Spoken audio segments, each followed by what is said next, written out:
Downtown Ouagadougou, early Saturday. Police fired tear gas into crowds of protesters calling for the resignation of Burkina Faso's President Roch Kaboré. So as you can see behind me, the military police have just started firing. So as you can see behind me, the military police have just started firing tear gas into the crowd. There were around 400 to 500 people here before. The crowd is now starting to disperse, but there's an eerie silence that's fallen over the scenes here. Journalists were hit with tear gas too, even after identifying themselves as press.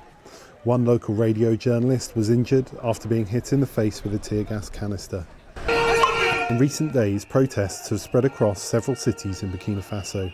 Demonstrators angry at what they say is the government's inability to counter terrorism after an Al-Qaeda-linked terror group attacked a military outpost in the north of the country, killing at least 50 military police. One protest leader told reporters, We want the departure of Roch by noon. We want the resignation of Roch, his government and the MPP regime. By early Saturday, the police had blocked entrances to the square where protesters were due to meet. Some protesters began shouting at military police. Others approached them with their hands up to show their support for the security forces.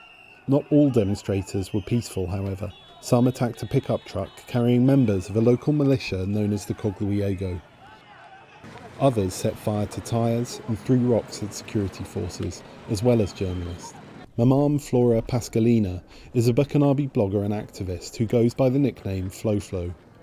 She says she supports the FDS, the Burkinabe security forces, and therefore Saturday's protests against the government.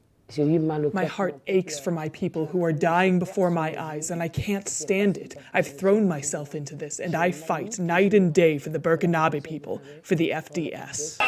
Protests against French military intervention in Burkina Faso have also taken place in the last 10 days. Demonstrators blocked a French convoy travelling through the country, claiming the soldiers were aiding terrorists. Many Burkinabes, including Flo, believe in conspiracy theories like this, spread over social media.